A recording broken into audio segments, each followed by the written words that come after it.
Hello student, welcome to the 9th lecture of Mechanism of Organic Reactions Part 1. My name is Ram Parmar और आज के lecture में हम लोग रेजोनेंस का बहुत ही इंपॉर्टेंट पार्ट डिस्कस करने वाले हैं जिसके ऊपर बहुत बार एमसीक्यू क्वेश्चन देखे गए।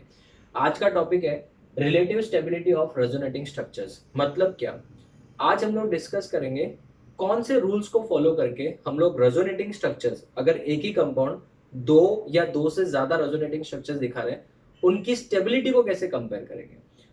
सपोज एक ही कंपाउंड है, उसमें A B C and D चार रेजोनेटिंग स्ट्रक्चर्स है, तो उसमें से सबसे ज्यादा स्टेबल कौन और उनके स्टेबिलिटी का ऑर्डर क्या होगा, तो वो हमारे लिए बहुत इंपॉर्टेंट है।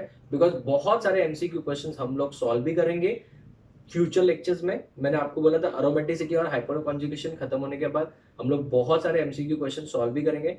आज के लेक्चर में भी मैं आपको बहुत सारे कंपाउंड्स प्रैक्टिस के लिए दूंगा, बट हमारा मेन जो टारगेट रहेगा आज, to compare the relative stability of different resonating structures. उसके लिए आपको कुछ रूल्स को फॉलो करना है और वो रूल्स का जो ऑर्डर होगा वो बहुत इंपॉर्टेंट है। आप कोई भी रूल उठा के कहीं पे भी नहीं लगा सकते, उस रूल्स का आपको ऑर्डर फॉलो करना पड़ेगा। तो let us start the lecture students. अगर हम बात करें relative stability of resonating structures, तो उसमें जो सबसे पहला रूल है, रूल नंबर 1, ये कि अगर किसी रेजोनेटिंग स्ट्रक्चर में ज्यादा कोवलेंट बॉन्ड है, तो वो वाला रेजोनेटिंग स्ट्रक्चर कंपैरेटिवली सबसे ज्यादा स्टेबल होगा दूसरों के मुकाबले। Rule number 1, so rule number 1 says resonating structure with more dash bonds, covalent bonds, the resonating structure with more covalent bonds is more stable। क्यों? क्योंकि जब भी कोवलेंट बॉन्ड बनेगा, जितना ज्यादा कोवलेंट बॉन्ड बनेगा उतना एनर्जी रिलीज होगा, उतना कंपाउंड क्या होगा, स्टेबल होगा। So the resonating structure with more covalent bonds is more stable. इसको अगर हम लोग सिंपल वर्ड में समझे तो आप ऐसे भी बोल सकते हो, जिसके ऊपर कोई चार्ज नहीं, मॉलिक्यूल जिसके ऊपर कोई चार्ज नहीं होगा, उसको बेटा स्टेबिलिटी वाइज क्या माना जाएगा, ज्यादा माना जाएगा। तो सबसे पहला स्टेटमेंट है आरएस विथ नो और RS with what, more covalent bonds is more stable, और RS with no charge on it will be more stable. Sir ऐसे नहीं समझ रहे, एग्जांपल दो ना। तो एग्जांपल नंबर 1, अगर मैं इस कंपाउंड को ध्यान से देखूं, एकदम ध्यान से देखना,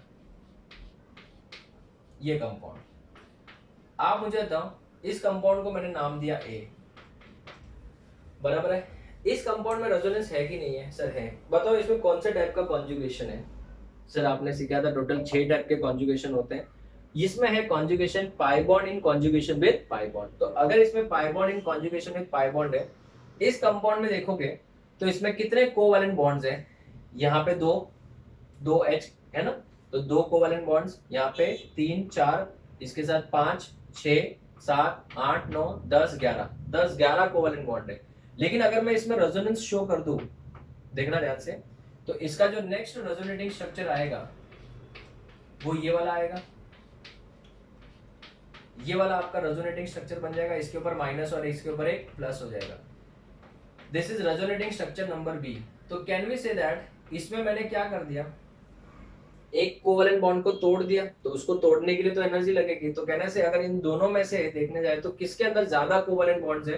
फर्स्ट वाले में ज्यादा कोवलेंट बॉन्ड है as compare to second one. तो कैन वी से दैट इसमें से ज्यादा स्टेबल कौन सा होगा? A is going to be more stable. अभी कोवलेंट बॉन्ड हर टाइम गिनते तो नहीं बैठेंगे बच्चों, तो इसका एक सिंपल सा ट्रिक क्या है, सिंपल ट्रिक ये है कि जिसके ऊपर कोई चार्ज नहीं होगा, neutral species are more stable. इसके ऊपर कोई चार्ज नहीं है, जो this will be more stable. So A has, लिखने के लिए मैं लिख लेता हूं, A has more number of dash, more number of covalent bonds, more number of covalent bonds, therefore A is more stable than B. A is more stable than B. So resonating structure with more covalent bonds is more stable, because जितना ज्यादा covalent bond बनेगा उतना ज्यादा energy क्या होगी, release होगी। सो this is your rule number 1। So what is rule number 2? Rule number 2 बोलता है अगर किसी आरएस में सब एलिमेंट्स का ऑक्टेट कंप्लीट है, तो वो वाला कंपाउंड बहुत ही ज्यादा स्टेबल होगा कंपेयर टू ऐसा रेजोनेटिंग स्ट्रक्चर जिसमें सब एलिमेंट्स का ऑक्टेट कंप्लीट नहीं है। सर नहीं समझा, एग्जांपल देता हूं मैं 2 minute. RS with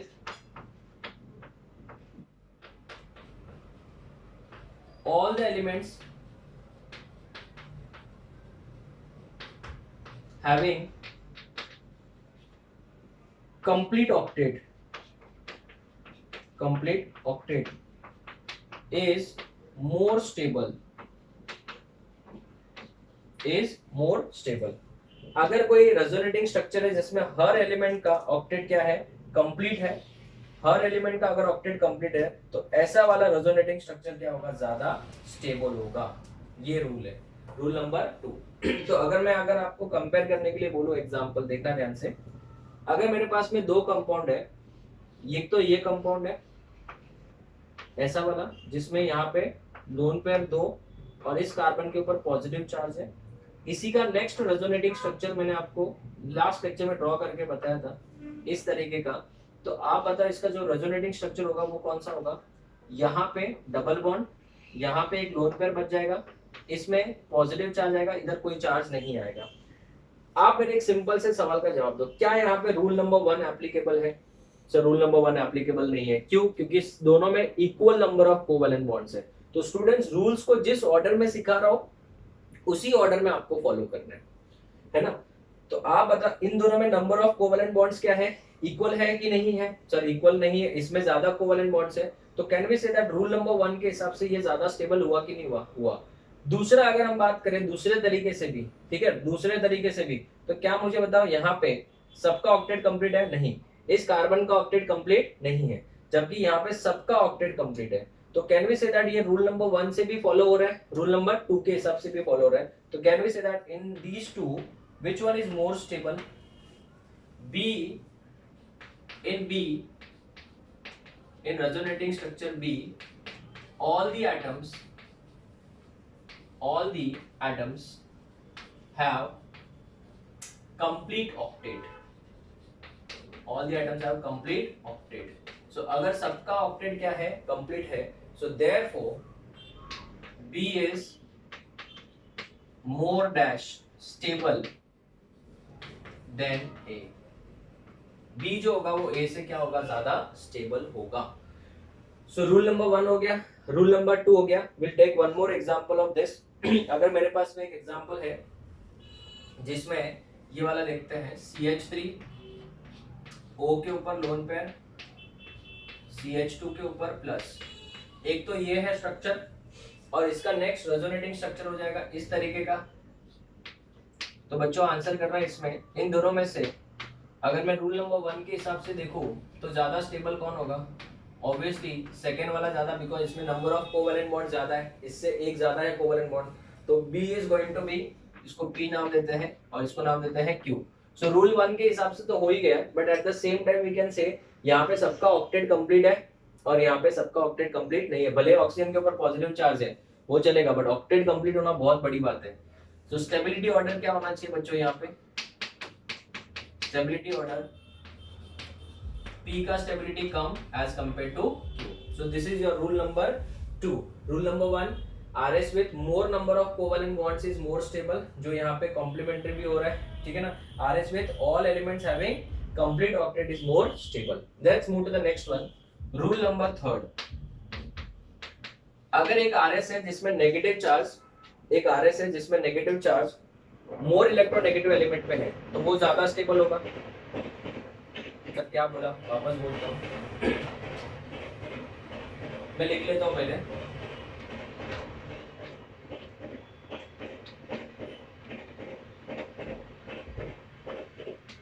RS with negative charge on more electronegative element is more stable।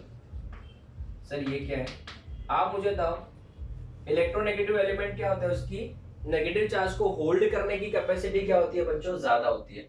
तो अगर इलेक्ट्रोनेगेटिव एलिमेंट के ऊपर नेगेटिव चार्ज होगा तो ये तो अच्छी बात है बेटा, अच्छी बात है। क्यों? क्योंकि वो उसको अच्छे से होल्ड करके रखेगा। जो चीज अच्छे से होल्ड करके रखेगा तो इसका मतलब कंपाउंड भी क्या हो गया, स्टेबल हो गया कि नहीं हो गया, हाँ है ना। तो वैसे ही अगर हम लोग RS with negative charge on less electronegative element के ऊपर देखेंगे तो उसको इलेक्ट्रॉन को अच्छे से होल्ड नहीं कर पाएगा, तो इन दैट केस क्या होगा, उसकी स्टेबिलिटी क्या हो जाएगी बच्चों, कम हो जाएगी। तो जैसे एग्जांपल के तौर पे अगर हम लेते हैं, ध्यान देना जरा, अगर मैं इस कंपाउंड की बात करूं एग्जांपल के तौर पे, ठीक है, इस कंपाउंड को ध्यान से देखना, इसमें ऑक्सीजन के ऊपर नेगेटिव चार्ज है, करेक्ट। अगर ये नेगेटिव चार्ज में अंदर शिफ्ट करो इस तरीके से, तो ये ऐसा स्ट्रक्चर आएगा। तो इसका जो नेक्स्ट रेजोनेटिंग स्ट्रक्चर होगा वो क्या होगा, इस तरीके का होगा। यहाँ पे नेगेटिव चार्ज, यहाँ पे डबल बॉन्ड, यहाँ पे O, यहाँ पे O, ठीक है। अगर मैं आपको यहाँ पे बोलूं कि बताओ A और B में से ज्यादा स्टेबल कौन सा, तो आप बताओ, यहाँ पे रूल नंबर 1 एप्लीकेबल नहीं है। बोलो भाई, because equal number of covalent bonds है दोनों में, जितने कोवेलेंट बॉन्ड इधर है उतने ही कोवेलेंट बॉन्ड इधर भी है। दूसरा रूल अगर आप अप्लाई करने जाओगे तो नहीं होगा, बिकॉज सबका ऑक्टेट कंप्लीट है। तो इसके लिए रूल्स को बेटा लाइन से ही याद रखना है। तो इसका मतलब यहाँ पे रूल नंबर 1 भी एप्लीकेबल नहीं, रूल नंबर 2 भी एप्लीकेबल नहीं, तो अभी यहाँ पे रूल नंबर 3 सोचते हैं। RS with a negative charge on more electronegative, can we say that यहाँ पे जो नेगेटिव चार्ज है वो किसके ऊपर है, ऑक्सीजन के ऊपर। यहाँ पे जो नेगेटिव चार्ज है वो किसके ऊपर है, कार्बन के ऊपर। और सबको पता है फोन कॉल्स के हिसाब से इलेक्ट्रोनेगेटिविटी ऑफ किसका, oxygen is greater than electronegativity of किसका, कार्बन, हाँ या ना। सो नेगेटिव चार्ज किसके ऊपर ज्यादा स्टेबल होगा, ऑक्सीजन के ऊपर रादर देन कार्बन के ऊपर। तो इन दोनों में से ज्यादा स्टेबल कौन सा होगा, बोलो। A is going to be more stable as compared to B. So A is more stable than B. A is going to be more stable than B. अगर ये कंपाउंड की जगह पे हम लोग एक और एग्जांपल लेते हैं, ठीक है। एग्जांपल है हमारे पास में, नेक्स्ट एग्जांपल, आप इसको आराम से तसल्ली से सोचना कि इन दोनों रेजोनेटिंग स्ट्रक्चर्स में से इसको नाम देते हैं P, और नेक्स्ट जो रेजोनेटिंग स्ट्रक्चर है ऐसा, इन दोनों में से ज्यादा स्टेबल कौन सा होगा, इन दोनों में से ज्यादा स्टेबल कौन सा होगा। Take your own time.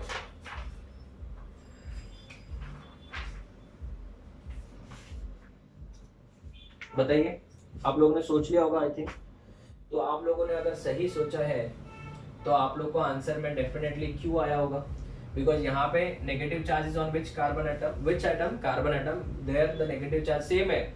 First rule fail हो रहा है, सेकंड रूल फेल हो रहा है, तो थर्ड रूल फॉलो करना है। रूल्स का ऑर्डर चेंज मत करना है।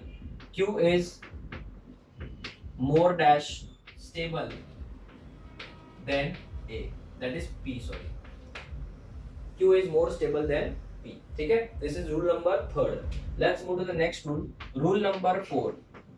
अगर मैं रूल नंबर 4 की बात करता हूं तो फोर्थ रूल क्या बोलता है, अगर मेरे पास में दो ऑपोजिट चार्जेस है, एक प्लस है और एक माइनस है, तो जितना क्लोज होंगे वो उतना ज्यादा stability, because they will attract each other, ठीक है ना। और जिसमें अगर ऑपोजिट चार्जेस बहुत दूर है तो वो उनकी स्टेबिलिटी क्या हो जाएगी, कम हो जाएगी। तो स्टूडेंट्स एक सिंपल है,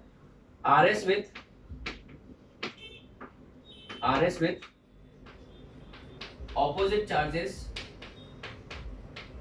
RS with opposite charges close to each other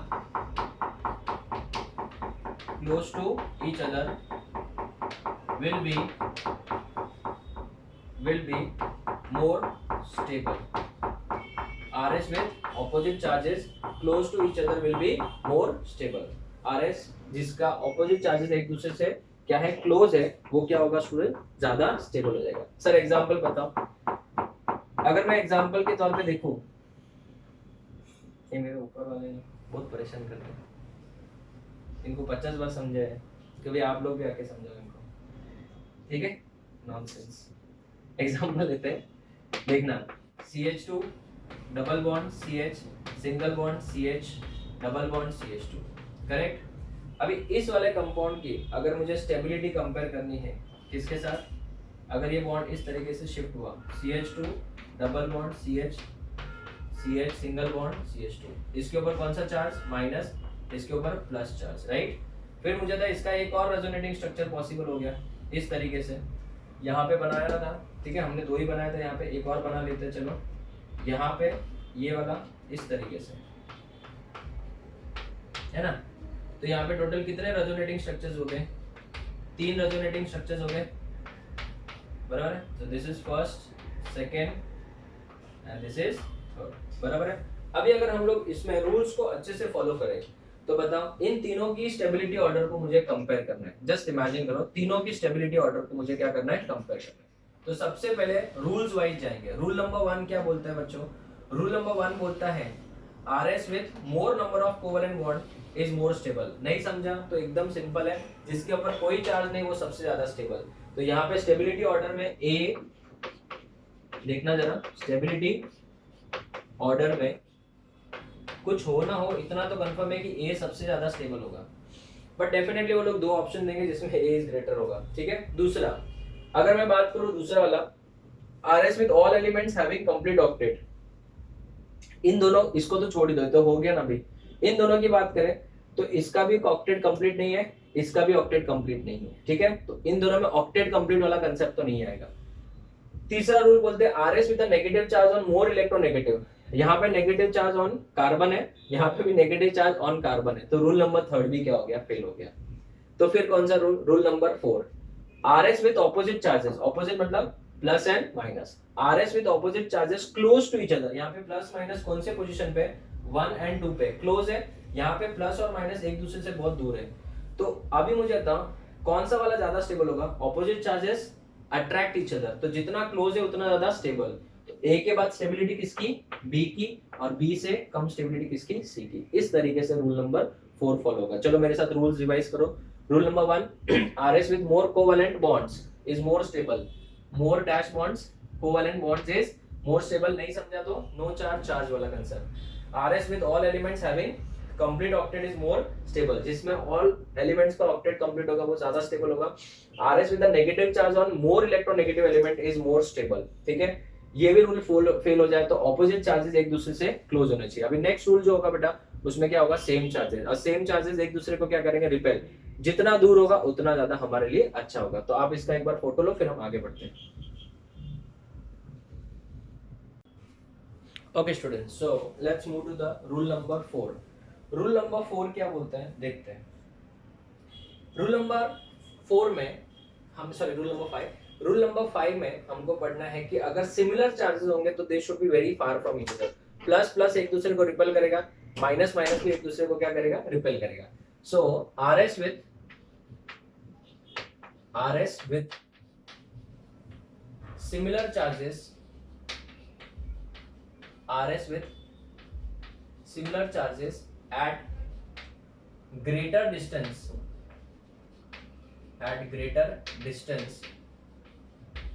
will be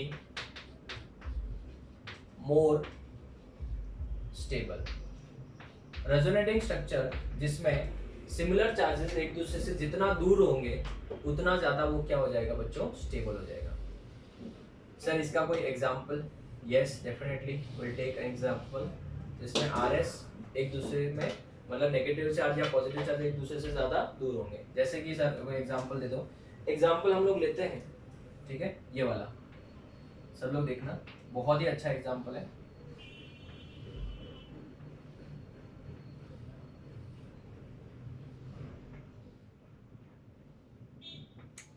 देखिए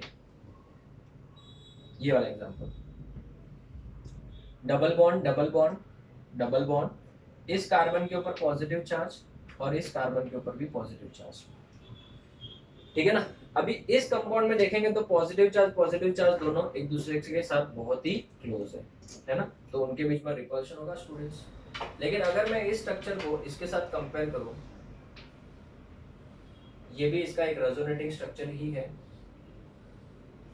ठीक है, जिसमें समझो अगर हमने ऐसे शिफ्ट किया, करेक्ट, तो इस वाले कार्बन के ऊपर क्या आएगा, पॉजिटिव चार्ज, यहाँ पे क्या आएगा, डबल बॉन्ड, इधर तो पॉजिटिव चार्ज है ही है, यहाँ पे भी डबल बॉन्ड और यहाँ पे भी डबल बॉन्ड। तो अगर मुझे किसी ने पूछा कि बताओ ए और बी में से ज्यादा स्टेबल कौन है, टेक योर ओन टाइम।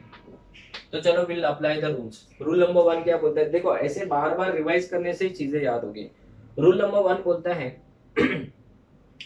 कि जिसके ऊपर कोई चार्ज नहीं होगा या जिसमें ज्यादा नंबर ऑफ कोवेलेंट बॉन्ड होंगे वो ज्यादा स्टेबल, दोनों में same number of covalent bond है। अभी बोलो, फिर दूसरा रूल अप्लाई करेंगे सर, जिसमें सबका ऑक्टेट कंप्लीट होगा वो ज्यादा स्टेबल। इसमें 2 जन का ऑक्टेट इनकम्प्लीट है, इसमें भी 2 जन का ऑक्टेट इनकम्प्लीट है। अभी बोलो सर, तो दूसरा रूल भी फेल हो गया। फिर तीसरा rule, negative charge on more electronegative, इसमें नेगेटिव चार्ज है ही नहीं। अब बोलो सर, तीसरा रूल भी फेल हो गया। फिर चौथा रूल बोलता है कि ऑपोजिट चार्जेस होंगे तो वो क्लोज होने चाहिए, इसमें ऑपोजिट चार्जेस है ही नहीं, तो फिर फोर्थ रूल भी फेल हो गया। तो आप लोग को एक चीज बोल दो स्टूडेंट्स, रूल्स को इसी ऑर्डर में फॉलो करना, क्योंकि कभी कभी किसी में दो दो रूल्स एप्लीकेबल हो सकते हैं, तो ऑर्डर के हिसाब से डिसाइड करना। जैसे आरोही में हमने देखा था एरोमेटिक को सबसे पहला प्रायोरिटी, फिर रेजोनेंस, फिर हाइपर कॉन्जुगेशन, फिर इंडक्टिव इफेक्ट। तो इसमें पॉजिटिव चार्जेस एक दूसरे के बहुत क्लोज है तो रिपल्शन ज्यादा होगा, जबकि इसमें देखेंगे तो 1-4 हो गया, ये 1-2 पोजीशन पे, ये 1-2-3-4, तो इनमें रिपल्शन क्या हो गया, कम होगा। तो this is going to be more stable. So B is more stable than dash A.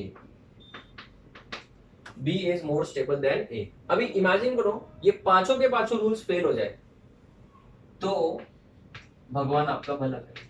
क्यों भगवान भला क्यों करे बेकार? हम लोग को तो कंसेप्ट हमारा केमिस्ट्री भला करेगा, भगवान भी हमारा भला कब करेगा, जब हम लोग मेहनत करेंगे, कंसेप्ट पढ़ेंगे। आप ऐसे भगवान भरोसे जाओगे एग्जाम में, भगवान भी आपकी मदद नहीं करेंगे। भगवान सिर्फ मेहनत करने वालों की मदद करते हैं। भाषण हो गया, अभी पढ़ाई करें। ठीक है, रूल नंबर 6 बोलता है अगर ये सब के सब रूल्स फेल हो जाते हैं, if none of the above rules is applicable then use inductive effect. तो स्टेटमेंट में लिख देता हूं, if all the above rules are not useful then in comparing then at last use inductive effect. If, short में लिखता हूं, if above rules are not applicable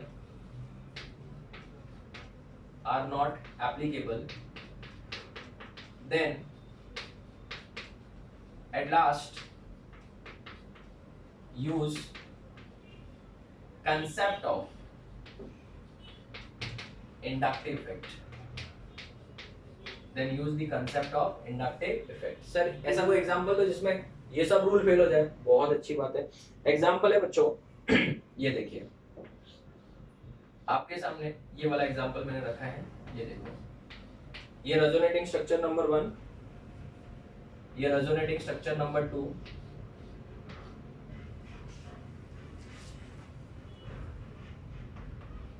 ठीक है, नंबर 1, दिस इज नंबर 2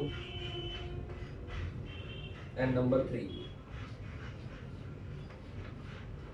आप लोग please students take your own time, चाहे तो video को पॉज कर लीजिए, और फिर इसको अच्छे से सोचिए। ठीक है, मैं आपको अच्छा इनफ टाइम देना चाहता हूँ ताकि आपको इसमें सब रूल्स फॉलो करते करते आप रिवाइज भी कर लो रूल्स। इसके लिए आपने देखा होगा मैंने आपको बहुत बार रिवाइज करवाए हैं पांचों के पांचों रूल्स। अभी आप लोग इन पांचों के पांचों रूल्स को यहाँ पे फॉलो करो, अप्लाई करो यहाँ पे। ठीक है, पहला रूल है बेटा, the resonating structure with more number of covalent bonds. ठीक है, इसके अंदर जितने कोवैलेंट बॉन्ड है उतने इसके अंदर भी है, उतने ही इसके अंदर भी है, तो सबके अंदर same number of covalent bonds है। तो स्ट्रक्चर ए, बी और सी को मैं रूल नंबर 1 से तो कंपेयर नहीं करवा सकता। रूल नंबर 2 बोलता है ऐसा रेजोनेटिंग स्ट्रक्चर जिसमें ऑक्टेट सबका कंप्लीट हो। यहाँ पे सबका ऑक्टेट कंप्लीट है, कोई गड़बड़ नहीं है। फिर रूल नंबर 3 बोलता है negative charge on more electronegative element. यहाँ पे negative charge is on carbon, यहाँ पे negative charge is on the carbon, here the negative charge is on oxygen. So definitely stability order में सी वाले का स्टेबिलिटी सबसे ज्यादा होगा। खुश मत हो बेटा, confusion is there in between A and B now. ठीक है ना सर, आपने तो बोला रूल्स फॉलो ही नहीं हो रहा है, तो रूल्स फॉलो हो रहे हैं तो तीनों के लिए थोड़ी हो रहा है, एक ही के लिए तो हो रहा है। अभी क्या करेंगे, बाकी लोग के लिए क्या करेंगे? तो सर फिर क्या करें, अभी सोचो तो सही आगे। फिर इन दोनों के लिए हम नेगेटिव चार्ज वाला कंसेप्ट अप्लाई नहीं हो रहा है। फिर नेक्स्ट रूल क्या था, opposite charges should be close to each other. अभी इसमें ऑपोजिट चार्जेस है ही नहीं। फिर नेक्स्ट क्या था, same charges should be very far from each other, वो भी नहीं है। ठीक है ना, इसमें तो और नेगेटिव चार्ज है ही नहीं, इसमें भी एक ही नेगेटिव चार्ज है। तो फिर सब कुछ फेल, तो हम लोग क्या अप्लाई करेंगे, concept of dash inductive effect. Sir कैसे, जरा समझाओ। आप मुझे बताओ, इधर नेगेटिव चार्ज और एक इधर नेगेटिव चार्ज है, राइट। आप मुझे ये बताओ, ये नेगेटिव चार्ज को ये डबल बॉन्ड क्या करेगा, अपनी तरफ खींचेगा? हाँ सर, तो कहना से ये नेगेटिव चार्ज कि ये साइड में माइनस आई इफेक्ट है। हाँ, बट ये वाला कार्बन तो sp3 है, तो ये वाला कार्बन तो इसको इलेक्ट्रॉन देगा, तो कैन वी से दैट यहाँ पे प्लस का इफेक्ट है। तो चलो एक जन खींचने वाला है तो एक जन खिलाने वाला है, तो नेगेटिव चार्ज क्या बोल रहे हैं, काश दोनों साइड में खींचने वाले होते हैं। सर ऐसा थोड़ी हो सकता है, तो देखते तो है उनको तो सही। ये साइड में देखो इस नेगेटिव चार्ज के, ये नेगेटिव चार्ज, इस नेगेटिव चार्ज के ये साइड में क्या है, डबल बॉन्ड है, तो ये नेगेटिव इंडक्टिव इफेक्ट देगा। और इसके साइड में C double bond O group है, तो ये भी तो इलेक्ट्रॉन को अपनी तरफ ऐसे खींचेगा ना, तो कहना है ये वाला ग्रुप भी कौन सा इफेक्ट दे रहा है, माइनस आए। तो इस नेगेटिव चार्ज को दो दो जन भगाने वाले, और इस नेगेटिव चार्ज को सिर्फ एक ही जन भगाने वाला। नेगेटिव चार्ज को जितना ज्यादा भगाया जाएगा उतना ज्यादा वो क्या हो जाएगा, स्टेबल हो जाएगा। तो आप बताओ इन दोनों में से ज्यादा स्टेबल कौन सा, definitely B is going to be more stable as compare to A. Okay, chemistry is very simple. So you have to remember all the 7 rules, 7 rules आपको, सॉरी 6 रूल्स आपको अच्छे से रिवाइज करने हैं, इसी ऑर्डर में इनको फॉलो करना है, ठीक है। लेट्स सॉल्व वन क्वेश्चन, एक क्वेश्चन देखते हैं। क्वेश्चन है, आप लोग भी अटेम्प्ट करना, कंपेयर, मैं बहुत सारे ऐसे टाइप के क्वेश्चंस करवाऊंगा बच्चों जब हमारा अरोमेटिसिटी भी खत्म हो जाएगा और हाइपर कॉन्जुगेशन भी खत्म होगा, तो अप्रोक्सीमेटली 2 लेक्चर्स हम लोग इसी के ऊपर लेंगे। Compare the stability, compare the stability of following resonating structures, of following resonating structures, ठीक है। Compare the stability of following resonating structures, उसमें है first CH2 double bond N, double bond N, इस N के ऊपर माइनस, इस N के ऊपर प्लस। दूसरा ऑप्शन है CH2 minus N, triple bond N के ऊपर प्लस। थर्ड है CH2 प्लस N, N के ऊपर डबल बॉन्ड और इसके ऊपर माइनस चार्ज। लास्ट वन है, ये तीन ही है, लास्ट वाला तो कुछ अजीब ही है, इसका कुछ लेना देना नहीं इससे, इसमें नाइट्रोजन ही नहीं दे, मैंने गलती से लिख दिया रहेगा। देखो ये B और ये क्या बेटा C, तो इन तीनों की स्टेबिलिटी को हमको क्या करना है, कंपेयर करना है, ठीक है। So let us apply all the rules. Number 1, RS with, बोलो क्या, मोर number of covalent bonds is more stable. आप बताओ इसमें कितने कोवेलेंट बॉन्ड्स हैं, इसमें कोवेलेंट बॉन्ड्स, इसमें कोवेलेंट बॉन्ड्स, इसमें कोवेलेंट बॉन्ड्स गिनते हैं, इधर 2 3 4 5 6, इधर कोवेलेंट बॉन्ड है 6, इधर गिनो 2 3 3 6, इधर गिनो 2 3 और 2, टोटल कितने हो गए, वापस गिनो 2 और 1 3, 3 और ये 2 5, तो 5 ही हुए। इसका मतलब तो कंफर्म है कि ये वाला लेस स्टेबल हो जाएगा कि मोर स्टेबल हो जाएगा, लेस स्टेबल हो जाएगा। तो स्टेबिलिटी ऑर्डर में अगर हम देखने जाए, बोलो तो क्या हो जाएगा बताओ, ए और बी में से अब मेरे को पता नहीं, बट सी तो कम स्टेबल हो गया। दूसरा पॉइंट अभी मुझे था, अभी हमारा टक्कर इन दोनों के लिए होगा ना, ठीक है। दूसरा पॉइंट क्या था, दूसरा पॉइंट था RS with all the atoms with complete octet, ठीक है। तो इन दोनों में इसका ऑक्टेट कंप्लीट, इसका भी ऑक्टेट कंप्लीट, इसका भी ऑक्टेट कंप्लीट है, ठीक है। इसका ऑक्टेट कंप्लीट कंप्लीट कंप्लीट, ठीक है। तो बच्चों इसमें ऑक्टेट सबका कंप्लीट है, तो रूल नंबर 2 गायब हो गया। सर रूल नंबर 2 गायब हो गया, रूल नंबर 3 की तरफ बढ़ते हैं फिर। RS with the negative charge on more electronegative element is more stable. इस RS में negative charge is on nitrogen. In this RS the negative charge is on carbon. So definitely A is going to be more stable as compared to B. Okay. So the answer is A greater than B greater than C. आगे बढ़ते हैं। Next question. ये same question. Compare the stability. Compare the stability of resonating structures. उसमें दिया है first CH3 C double bond O OH, second CH3 C O के ऊपर minus, C के ऊपर प्लस और यहाँ पे OH, C CH3 C O के ऊपर माइनस, डबल बॉन्ड O के ऊपर प्लस और H, ठीक है। आप लोग बच्चों वीडियो पॉज कर लीजिए और इस क्वेश्चन को आराम से सॉल्व करिए। फिर हमारे पास में 2 और क्वेश्चन है, वो भी हम लोग डिस्कस करते हैं। हो गया, चलिए डिस्कस करें। अगर हम बात करें तो सबसे पहला रूल है RS with more number of covalent bonds. RS with more number of covalent bonds is more stable. ठीक है, जिसके ऊपर कोई चार्ज नहीं हुआ और सबसे ज्यादा स्टेबल। तो देखो अगर इसकी बात करें तो इसके ऊपर कोई चार्ज नहीं है, तो this is going to be more stable. So stability order में इतना तो कंफर्म है, स्टेबिलिटी ऑर्डर में अगर number of covalent bond same भी हो जाए, number of covalent bond same भी हो जाए, और अगर एक जिसके ऊपर चार्ज नहीं है और एक जिसके ऊपर चार्ज है, तो डेफिनेटली बिना चार्ज वाला ज्यादा स्टेबल होगा, ए इज मोर स्टेबल। अभी झगड़ा किसके बीच में हो रहा है? इन दोनों में। ठीक है, दूसरा RS with all the elements with complete octet. अगर मैं ध्यान दूं, इसको छोड़ ही दो, तो भूल जाओ, फर्स्ट वाला भूल जाओ।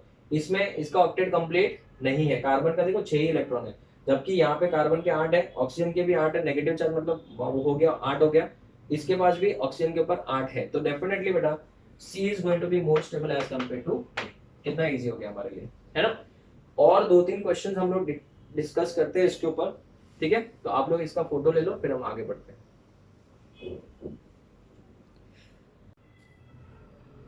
Okay students, so next question says compare the stability of these following.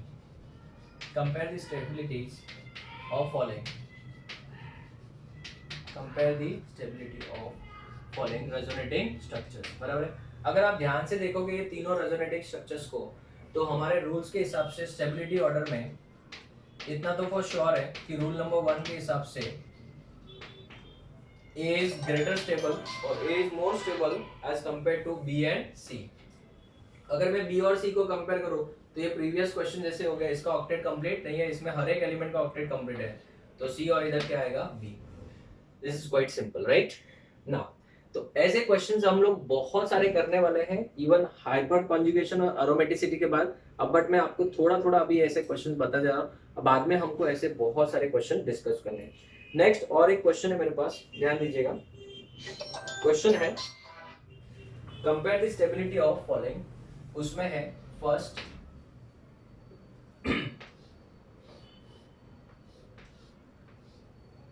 ये वाला structure,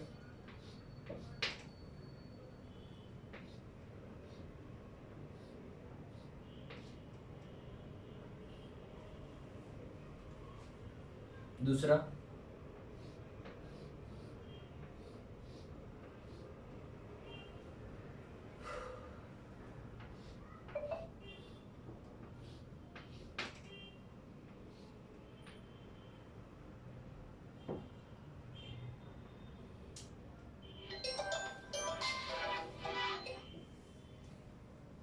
second structure is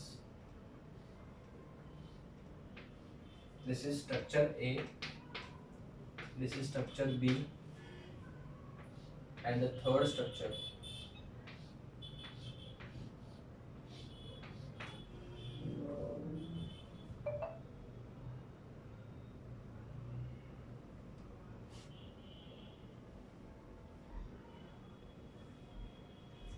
just a second students, first वाला बना लिया मैंने, ये हो गया, ये हो गया, अभी बचा ये ना।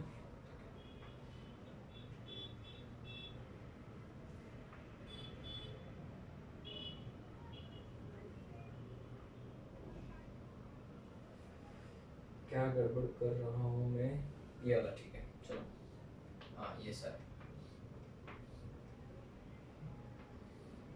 आज बहुत सारा लेक्चर्स रिकॉर्ड हो गए, ठीक है, चलो देखते हैं।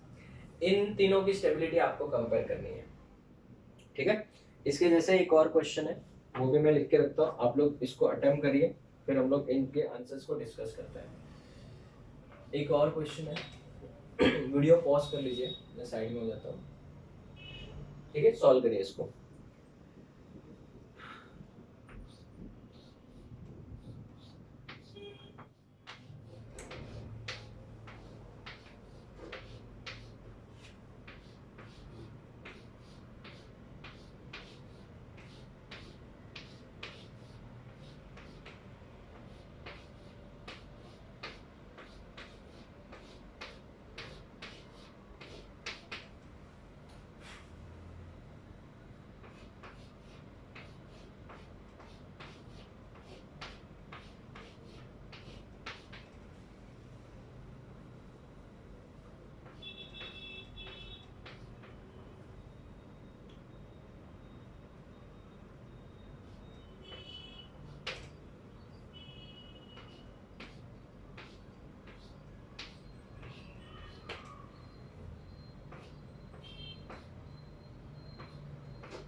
A, this is B,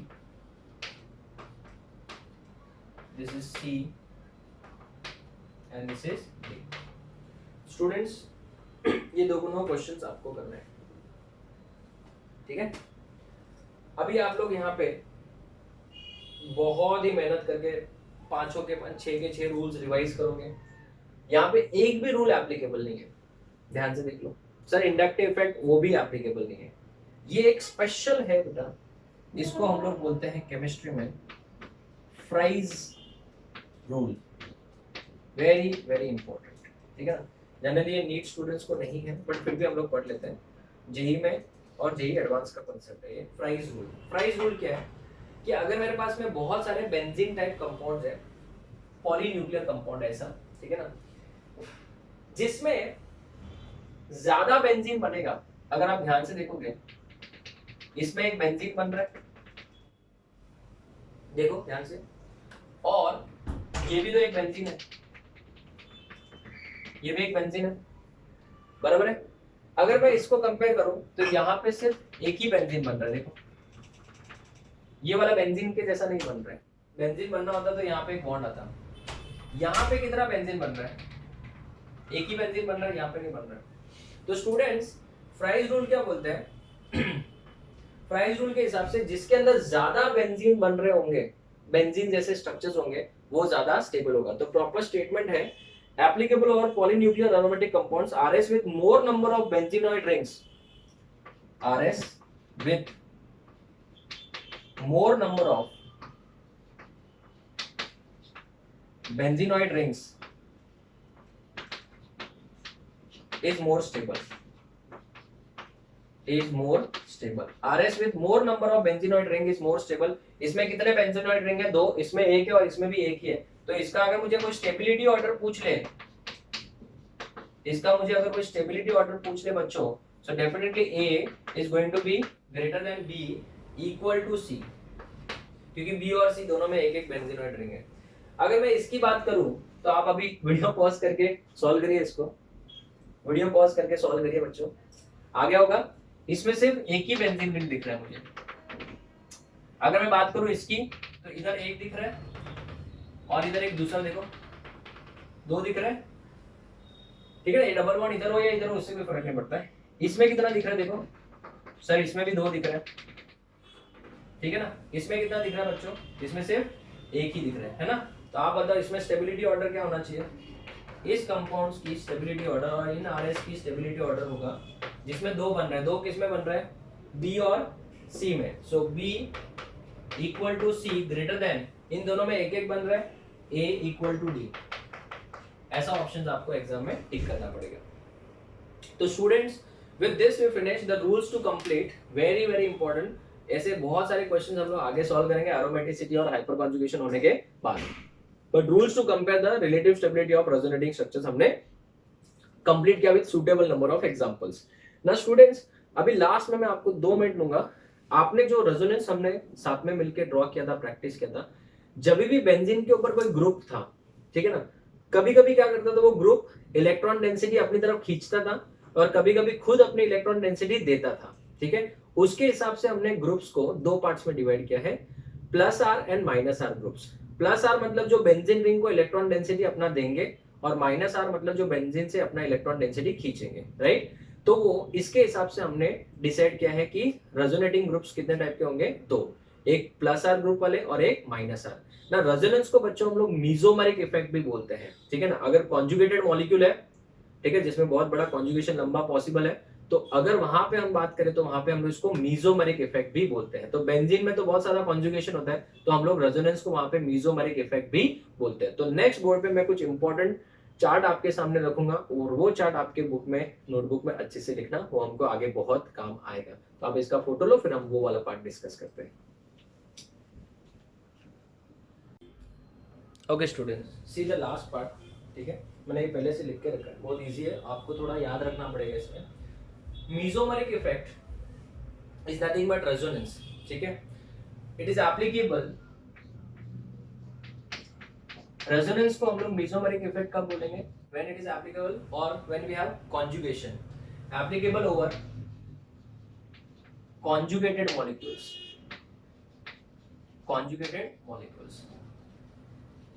जैसे मैंने प्लस आर बोला था वैसे इसको प्लस एम या माइनस एम बोल सकते हैं। प्लस एम वो होगा जो कॉन्जुगेशन से इलेक्ट्रॉन्स को अपनी तरफ, सॉरी कॉन्जुगेशन को अपनी तरफ से इलेक्ट्रॉन देगा। माइनस एम ग्रुप होगा जो कॉन्जुगेशन से इलेक्ट्रॉन अपनी तरफ खींचेगा।